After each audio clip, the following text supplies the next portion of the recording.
Radhe Krishna. Ram Ram. அஸ்ட்ரோமித்ரன் channel நேயர்கள் அனைவருக்கும் அன்பான இனிய வணக்கங்கள்.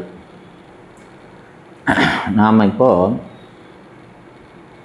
ஜோதிடத்தில் சில தோஷங்களை பற்றி, எல்லாரும் ஏதோ ஒரு பிரச்சனை வாழ்க்கையில் எல்லாருக்கும் இருக்குது. எல்லோரும் ஏதோ ஒரு ஜோசியத்தை போய் கேட்கத்தான் போகிறோம். அப்படி பலவிதமான பிரச்சனைகள், பலவிதமான தோஷங்களை பற்றி பரவலாக பல விஷயங்கள் பேசப்பட்டு கொண்டிருக்கிறது. இதன் காரணமாக நிறைய மனிதர்களுக்கு ஜோதிடர்கள் நிறைய ஆலயங்களை ரெக்கமெண்ட் பண்ணுறாங்க. இந்த இடத்துக்கு போங்க, இந்த தோஷத்துக்கு நிவர்த்தி கொள்ளுங்க. கரெக்டு தான். ஆலயத்துக்கு போய் ஒரு பரிகாரம் பண்ணுறது அப்படிங்கிறது ஒரு விதம். இப்போ வைதீக மார்க்கமாக ஹோமங்கள், பூஜைகள் இதை மாதிரி பண்ணி அக்னி மூலமான ஒரு பிரார்த்தனை, இது ஒரு விதம்.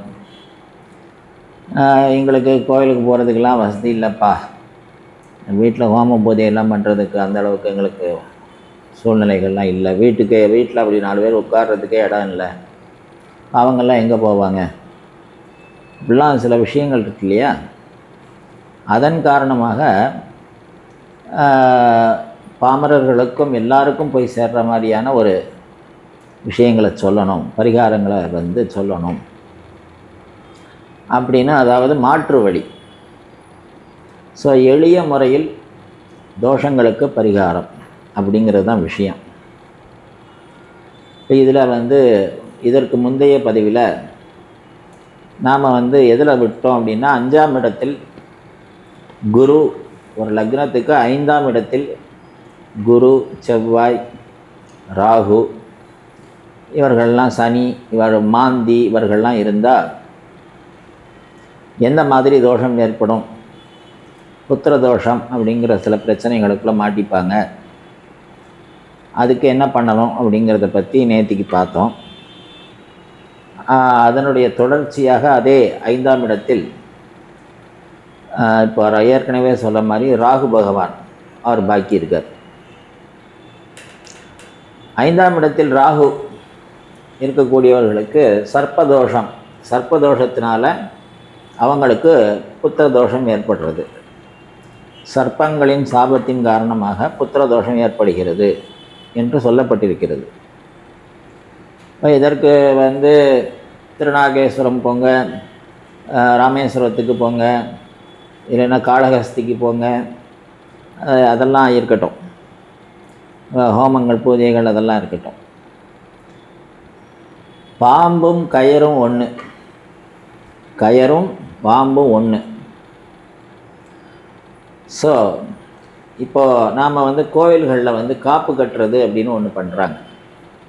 அந்த காப்பு கட்டுறது எதுக்காகனா விரதம் இருக்கிறது. அதாவது ஒரு 3 நாள் அந்த கும்பாபிஷேகமோ ஒரு பூஜையோ ஏதோ ஒன்று பண்ணும்போது அந்த காரியம் முடிகிற வரைக்கும் கங்கணம் இருக்கிறது. கங்கணம் கட்டிக்கொண்டு அந்த காரியத்தை செய்வது. கங்கணம் என்றால் கையை கட்டி கொள்ளக்கூடிய ஒரு கயிறு. ஸோ அந்த கயிறில் என்னென்னலாம் நாங்கள் பூஜை பண்ணுறாங்க அப்படின்னு கேட்டால், 8 விதமான நாகங்களை பூஜை பண்ணுறாங்க. புரியுறதா?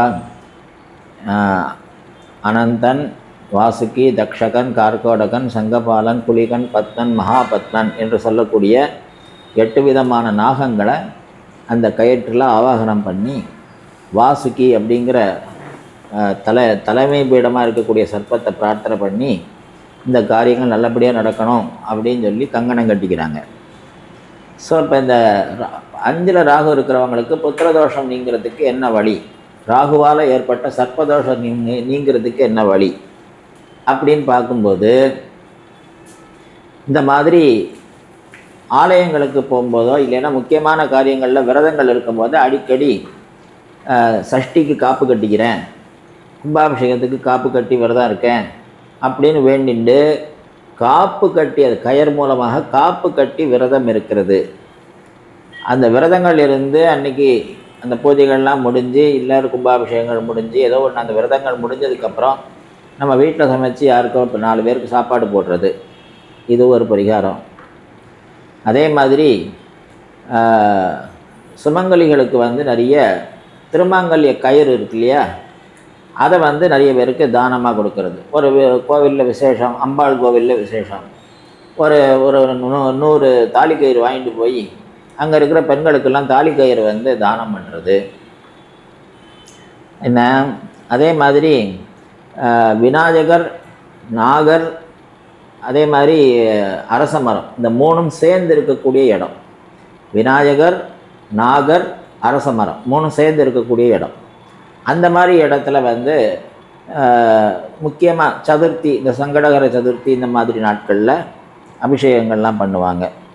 அங்கே அந்த நாகருக்கு ஒரு டம்ளர் பாலை கொண்டு போய் கொடுத்து அபிஷேகம் பண்ணுறது, சரியா? இதை மாதிரியான சில பிரார்த்தனைகள், இதை மாதிரியான செயல்களில் ஒழுங்காக ஈடுபட்டு இருந்தாலே ஆட்டோமேட்டிக்காக இவங்களுக்கு இந்த சர்ப்பதோஷம் குறைய ஆரம்பிச்சிடும். அவ்வளோதான். அதனால் சர்ப்பதோஷத்தை நினச்சி தேவையில்லாமல் நம்ம பயப்படணும். நிறைய பரிகாரங்கள் பண்ணணுமோ, ஆத்மார்த்தமாக செய்கிற ஒரு செயலாக இருந்தாலும் அந்த செயலுக்கு மதிப்பு உண்டு. சரி, அடுத்ததாக இதே 5ஆம் இடத்தில் சுக்கிரன் இருந்தால் அது ஒரு விதமான புத்திரதோஷம்.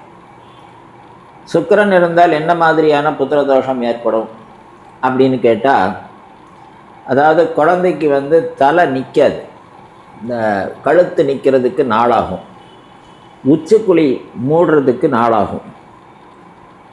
எதனால் இந்த மாதிரி பிரச்சனை ஏற்படுறது அப்படின்னா, சுக்கிரதோஷம் அப்படின்னா சுக்லதோஷம் அப்படின்னு அதை சொல்லுவோம். அதாவது கர்ப்பத்தில் வந்து கர்ப்பம் உருவானதில் சம்திங் ஏதோ ஒரு குறை ஏற்பட்டது, அதனால் அந்த குழந்தைக்கு தலை பெரிய தலையாக பிறக்கிறது. அதே மாதிரி உச்சிக்குழி மூடுறதுக்கு ரொம்ப நாள் ஆகிறது.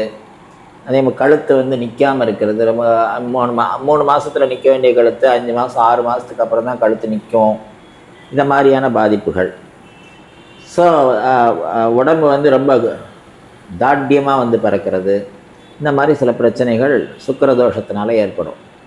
இப்போ அதுக்கு என்ன பண்ணுறது அப்படின்னு கேட்டால், கர்ப்ப காலத்தில் இருக்கும்போதே, அதாவது கர்ப்பம் உருவானதுக்கு அப்புறம் கர்ப்ப காலத்தில் இருக்கும்போதே தேனும் பாலும் கலந்து நித்தியம் நீங்கள் என்ன சுவாமியை வழிபாடு பண்ணுறீங்களோ அந்த சுவாமிகிட்ட அதை வச்சுட்டோ, அபிராமி அந்தாதியோ இல்லைன்னா சிவபுராணமோ ஏதாவது ஒன்று உங்களுக்கு என்ன வாயில் நுழையிறதோ, என்ன சொல்ல முடியுதோ, ஒரு 10 நிமிஷம் ஏதாவது ஒன்று சொல்லிட்டோ, ஒரு பிரார்த்தனை பண்ணி அந்த தேனும் பாலும் கலந்த அந்த இதை சுவாமிக்கு நைவேத்தியம் பண்ணிவிட்டோ அதை பிரசாதமாக சாப்பிட்ருங்க.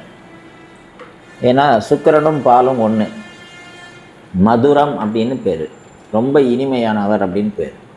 ஸோ அது வந்து அவருக்கு மன திருப்தியை கொடுத்துரும், கர்ப்பத்தை பலப்படுத்திடும், குழந்தை நல்லபடியாக பிறந்துடும். முடிஞ்சதா? அடுத்தது சனிக்கு நாம் சொல்லலை, மாந்தி இருந்தால் என்ன பிரச்சனைன்னு தான் சொன்னோம் நம்ம. சனி 5ல் சனி இருந்தால் புத்திரதோஷம்தான்.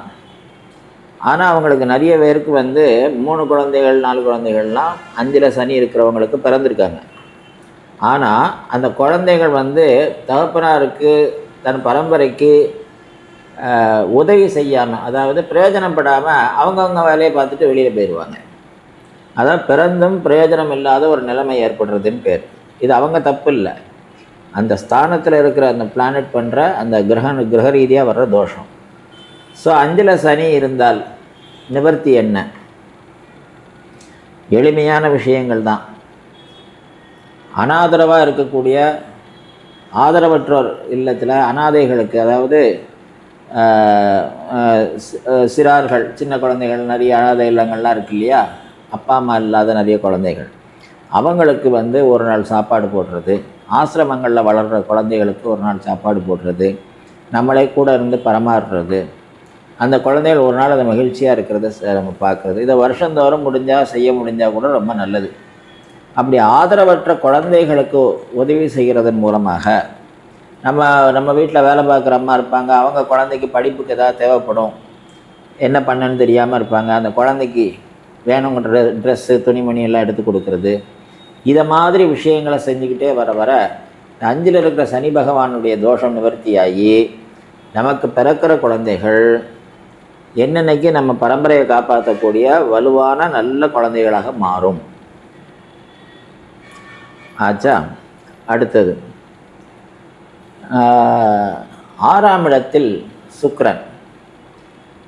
6ல் சுக்கிரன் இருக்கிறவங்க சுக்கிர தசை நடந்தாலோ சுக்கிர புக்தி நடந்தாலோ தான் ஒரு வீடு வாசல் ஏதோ கட்டியிருக்காங்க, ஆனால் வெளிநாட்டில் எங்கேயோ வேலை கிடச்சிருச்சு, இல்லை வெளி மாநிலங்களில் எங்கேயோ வேலை கிடச்சிருச்சு, இல்லைன்னா லாங் டூர் போகிறாங்க, ஒரு வாரம் 10 நாள் லாங் டூர் போகிறாங்க அப்படின்னா அந்த சுக்கிர தசையோ சுக்கிர புக்தியோ அந்த நேரம் நடந்துகிட்டு இருக்கு அப்படின்னா அவங்க வீட்டில் ரொம்ப காஸ்ட்லியான பொருட்களை வச்சுட்டு போகக்கூடாது. என்ன காரணம் அப்படின்னு கேட்டால் திருட்டு பயம் அப்படிங்கிறது வரும். 6ல் சுக்கிரன் இருக்கக்கூடியவங்களுக்கு அவங்க வீட்டை தனிமையில் விட்டுட்டு வெளியில் போகக்கூடாது. அப்படி போகிறதா இருந்தால் காஸ்ட்லியான பொருட்களை வீட்டில் வைக்கக்கூடாது. ஸோ வெளியூர் போகிறாங்க அப்படின்னா அதுக்கு தேவையான பாதுகாப்புகளை பண்ணிட்டு போகணும். ஸோ அந்த 6ல் சுக்கிரனுக்கு இந்த திருட்டு பயம் அப்படிங்கிறத பறி கொடுக்கறது. பொருளாதார நிறைய செயின்லாம் அடகு வச்சு எல்லாம் வச்சுருந்தேன், ஐயா 100 பவுன் நகை வச்சுருந்தேன், நான் 2 நாள் தான் டூர் போனோம், ஆனால் இப்படி போயிடுது. அப்போ வாழ்நாள் முழுக்க சம்பாதிச்ச பணம் ஒரு நாளில் நம்ம இழக்கிறதுங்கிறது எவ்வளோ ஒரு பரிதாபகரமான ஒரு விஷயம். அதுக்கு எவ்வளோ நாள் முழிச்சிருப்போம், எவ்வளோ உழைச்சிருப்போம். அப்போ அந்த திருட்டு பயம் அது வரும். அதனால் 6ல் சுக்கிரன் இருக்கிறவங்க கவனமாக இருக்கணும், அதுக்கு தகுந்த பாதுகாப்போடு செய்யணும். சரி, அடுத்ததாக வாக்குஸ்தானத்தில் சனி பகவான், 4ஆம் இடத்துல சனி பகவான். இப்படி இருக்கிறவங்க ஜாதகங்களில் இந்த அடிப்படை கல்வியும் உயர்கல்வியும் கடுமையாக பாதிக்கப்படும். அவங்க என்ன பண்ணணும்? அதாவது அடிப்படை கல்வி மீன்ஸ் அந்த 5ஆம் கிளாஸ் வரைக்கும் சரியாக படிப்பு வராது, இது ஒரு விதம். இல்லை படிக்க முடியாமல் போகும், ஸ்கூலை மாற்றிக்கிட்டே இருக்க வேண்டியிருக்கும். அதே மாதிரி 4ஆம் இடத்துல சனி இருந்தால் உயர்கல்வி, அந்த 10th அப்புறமே +2 +1 படிக்கிறதா, இல்லை பாலிடெக்னிக் படிக்கிறதா, இல்லை அதில் மார்க்கு சரியாக வரல அதனால் காலேஜ் சரியாக சாதாரண பிகாம் படிக்கிறதா, வேறு என்ன அந்த மாதிரி கடுமையான ஒரு குழப்பம். ஒரு காலேஜில் சேர்ந்து அது வேண்டாம்னு சொல்லி வேறு காலேஜுக்கு போகிறது, இந்த மாதிரி பிரச்சனைகள் வரும். அப்போ இந்த எஜுகேஷன் ரீதியாக வரக்கூடிய 2 முக்கியமான பாதிப்பு ஏற்படுத்தக்கூடிய இடம் இந்த 2, 4. ஸோ இந்த இடத்துல சனி பகவான் இருந்தால் இந்த பிரச்சனை வரும். நிவர்த்திக்கு என்ன பண்ணலாம்? ரொம்பலாம் யோசிக்க வேண்டாம். பக்கத்தில் இருக்கிற ஏதாவது ஒரு பெருமாள் கோவிலில், பக்கத்தில் இருக்கிற ஏதாவது ஆலயத்தில் ஆஞ்சநேயரை வழிபாடு பண்ணுங்க. நான் தமிழ்லேயே 5லே ஒன்றை பெற்ற 5லே ஒன்றை தாவி அப்படின்னு இதுவே ஆஞ்சநேயருக்கு துதி இருக்குது, தமிழில் இருக்குது. அதை அந்த குழந்தைகளை டெய்லி ஒரு தடவை சொல்லுங்கள். ஏன்னா அதே மாதிரி கருப்பு கயிறு கையில் கட்டுங்க. கருப்பாக அந்த அருணா கயிறு கட்டுற பழக்கமே இப்போ நிறைய பேருக்கு இல்லாமல் போச்சு. கருப்பாக அந்த அருணா கயிறு கட்டுங்க. கருப்பு கயிறில் ஏதாவது ஒரு சின்ன டாலர் போட்டோ ஏதாவது ஒன்று பண்ணி கழுத்தில் கருப்பு கயிறு கட்டி விடுங்க. அப்போ அது என்ன ரக்ஷை அப்படின்னு பேர், காப்பாற்றுறதுன்னு பேர். ஒரு கருப்பான ஒரு பொருள் உடலில் இருந்ததுன்னா சனி பகவான் திருப்தி ஆயிடுவார். சரி, அவனுக்கு வேணுங்கிற அனுகிரகம் பண்ணிடுவோன்னு. அப்போ ஆட்டோமேட்டிக்காக இது ஒரு சின்ன மாற்றம். அப்போ பிரார்த்தனையும் பண்ணிக்கணும், இந்த மாதிரி சில மாற்றங்களையும் பண்ணினா எஜுகேஷனில் தடை வராது. சரி, அடுத்தது 3ஆம் இடத்தில் சந்திரன் இருந்தால், ஏன்னா மனசுக்கு உரிய ஸ்தானம் சப்கான்ஷியஸ் என்று சொல்லக்கூடிய இடம் 3ஆம் இடம். அந்த 3ஆம் இடத்தில் மனசுக்கு அதிபதியான சந்திரன் போய் உட்கார்ந்தா என்ன ஆகும் அப்படின்னா காரகோ பாவநாசாய, அந்த மனநிலை கெட்டு போகும். அதுக்கு வேறு ஃபிக்கிள் மைண்ட் அப்படிம்பாங்க, வேவரிங் மைண்ட் அப்படின்னு கூட சொல்லலாம். மனம் கடுமையாக அலப்பாஞ்சு அவங்களுக்கு சுயமுயற்சி எடுக்கிறதுக்கே ரொம்ப யோசிப்பாங்க, தன்னைத்தானே ரொம்ப குறுக்கிப்பாங்க, உள்ளுக்குள்ளேயே தன்னைத்தானே ரொம்ப சுருக்கிப்பாங்க. இன்ஃபீரியாரிட்டி காம்ப்ளெக்ஸ்க்குள்ளே போய் மாட்டிப்பாங்க. நம்மளால் முடியாதோன்னு ஜெபம் பண்ண ஆரம்பிச்சுவாங்க. ஸோ அந்த 3ஆம் இடத்து சந்திரன் தோஷத்தை நிவர்த்தி பண்ணுறதுக்கு என்ன வழி? ஏதாவது ஒரு ஜெபம். ஏன்னா கண்ணுக்கு தெரியாதது மனசு, கண்ணுக்கு தெரியாதவர் கடவுள். அப்போ கண்ணுக்கு தெரியாத மனசுக்கு மருந்து வேணும் அப்படின்னா கண்ணுக்கு தெரியாத கடவுளை தான் பிடிக்கணும். அப்போது மன ரீதியான பிரச்சனையை நிவர்த்தி பண்ணுறதுக்கு நித்தியம் ஏதாவது ஒரு ஜபத்தை கையில் எடுத்துக்கணும். அது நமச்சிவாயன்னு சொன்னாலும் சரி, நாராயணான்னு சொன்னாலும் சரி, கர்த்தரேன்னு சொன்னாலும் சரி, அதை பற்றி பிரச்சனையே கிடையாது. ஒரு நாளைக்கு ஒரு 36 தடவை ஒரு ஜபத்தை பண்ணிவிட்டு அதுக்கப்புறமா அவங்க வேலையை பார்க்குற பட்சத்தில் மனநிலை அன்னைக்கு சரியாக இருக்கும். டெய்லி அதை பண்ணணும். ஸோ அந்த ஆரம்ப காலகட்டம் வந்து ஒரு 18-19 வயசு முடிகிற வரைக்கும் கொஞ்சம் அந்த மாதிரி மன அழுத்தங்கிறது, அந்த கடுமையான மனக்லேசங்கிறது இருக்கும்.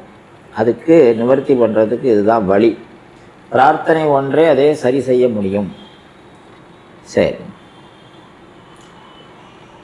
1 அதாவது லக்னம் அல்லது 9ஆம் இடம், இந்த 2 இடங்களில் சனி பகவான் இருந்தால் பெற்ற பிள்ளைகள் வந்து அந்த தகப்பனாருடைய காலத்துக்கு அப்புறம் தான் முன்னுக்கு வருவாங்க அப்படின்னு ஒரு பழமொழி இருக்கு. 9ல் சனியோட ஒருத்தர் பிறந்திருக்கார் அப்படின்னு சொன்னால் அவருக்கு குழந்தைகள் கட்டாயமாக பிறக்கும். அந்த குழந்தைகள்லாம் நல்லபடியாக வளரும். ஆனால் அந்த தகப்பனார் கண் முன்னால் அந்த குழந்தைகள் வந்து முன்னுக்கு வந்து அவங்க நல்ல நிலையை அடைஞ்சு பார்க்குறதுங்கிறது பெரிய அரிதான ஒரு பாக்கியம். அப்படி எல்லாருக்கும் அமைஞ்சிடாது. ஆக்சுவலாக அது வந்து பொது பலன். அது இருக்கக்கூடிய நட்சத்திரத்தை பொறுத்து அந்த பலனுடைய மாறுபாடு உண்டு. ஆனாலும் 9ல் சனி லக்னத்தில் சனி இருந்தாலே பிள்ளைகள் முன்னுக்கு வர்றது அப்போ தகப்பனாரால் கண்ணால் பார்க்குறது கஷ்டம். ஸோ அதுக்கு என்ன பண்ணணும்? ஒன்றுமே இல்லை. பிள்ளைகள் வந்து ஹாஸ்டலில் போய் படிக்கணும், இல்லைன்னா தகப்பனார் ஆசிரமத்துக்கு போகணும், இவ்வளோதான். வேறு வழி இல்லை. அப்போ குழந்தைகளை பிரிஞ்சு இருக்கிறது மினிமம் ஒரு 2 வருஷமோ 4 வருஷமோ 6 வருஷமோ அந்த குழந்தைகளை பிரிஞ்சு இருக்கிற தோஷம் அப்படின்னு ஒன்று. அது பிரிஞ்சு இருந்ததுனால தாய் தகப்பனார் இல்லாமல் அந்த குழந்தைகள் வளர்கிற அந்த ஒரு காரணத்தினால அந்த தோஷம் நிவர்த்தி ஆகுது. ஸோ அதனால் ஆசிரம வாழ்க்கை, அந்த குழந்தை ஹாஸ்டலுக்கு போகணும், இல்லை ஆசிரமத்தில் போய் வளர்ந்தாச்சுன்னா 9ஆம் இடத்து சனி பகவான் தோஷம் குறைஞ்சிரும். அந்த குழந்தைய நல்லபடியாக பெற்றவங்க முன்னால் நல்லபடியாக வளரும். சரி, 7க்குடையவன் 7லேயே இருந்தார். அதாவது பொதுவாக வந்து 7ஆம் இடம்ங்கிறது களத்திரம், மனைவி. அந்த மனைவி ஸ்தானத்தில் வந்து சுக்கிர பகவான் இருக்கார் அப்படின்னு வச்சுப்போம். களத்திரக்காரகன் களத்திர ஸ்தானத்தில் இருந்தால் அவனுக்கு வந்து களத்திர தோஷம் ஏற்படும். இது பொது விதி. ஆனால் அந்த சுக்கிரனோட ஏதாவது ஒரு கிரகங்கள் சேர்ந்துருக்கு அப்படின்னா களத்திர தோஷம் நிவர்த்தி ஆயிடும். 7க்குடைய கிரகம் எந்த கிரகமாக வேணாலும் இருக்கட்டும், அந்த கிரகத்தோட ஏதாவது ஒரு கிரகம் சேர்ந்துருந்தால் களத்திர தோஷம் ஏற்படாது. அதனால் 7ல் வந்து பாப கிரகம் இருக்குது, உங்களுக்கு களத்திர தோஷம் அப்படின்னு சொல்லிடக்கூடாது. நிறைய பாப கிரகங்கள் 7ஆம் இடத்தில் சேர்ந்திருந்தால் அவருக்கு ஒரே தாரம்தான் அப்படின்னு சொல்லி ஜாதக அலங்காரத்தை சொல்லியிருக்கு.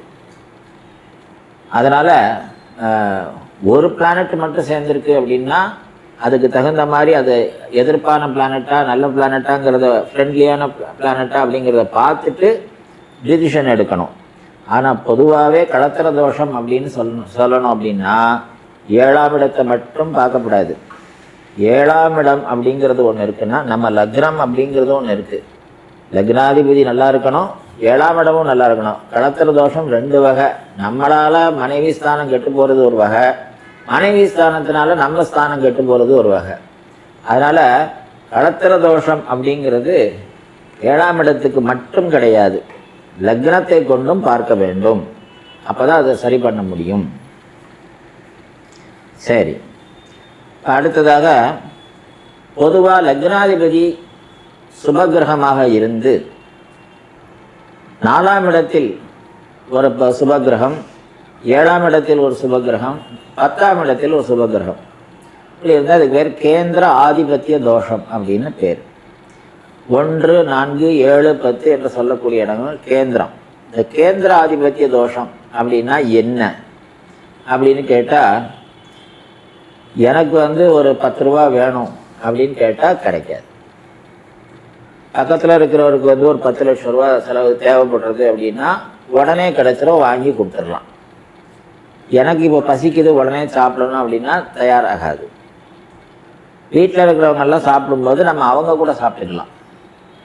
இல்லையா, யாராவது ஃப்ரெண்டு சாப்பிட போனோங்கன்னா அவங்க கூட போய் நம்ம அவனுக்கு சாப்பாடு வாங்கி கொடுத்துட்டு நம்ம சாப்பிடலாம். அதாவது தனக்கு வேணும், தான் ஒரு விஷயத்தை அனுபவிக்கணும்னு எதெல்லாம் நினைக்கிறாங்களோ அதை அவங்கள அனுபவிக்கவே விடாது. அப்போ அதுக்கு வழி நிவர்த்தி பண்ணுறதுக்கு வழி என்ன அப்படின்னா, இவங்க என்ன வாழ்க்கை ஏதோ ஒன்றுக்கு வேணும்னு நினைக்கிறாங்களோ அதை மற்றவங்களுக்கு யாருக்கோ ஒருத்தருக்கு செய்யணும், அதன் மூலமாக இவங்களும் அதை அனுபவிச்சிடணும். அப்படி மட்டும்தான் அதை நிவர்த்தி பண்ண முடியும். உலகத்திலேயே ரொம்ப கொடூரமான ஒரு தோஷத்தில் ஒரு தோஷம் இந்த கேந்திராதிபத்திய தோஷம் அப்படிங்கிறது.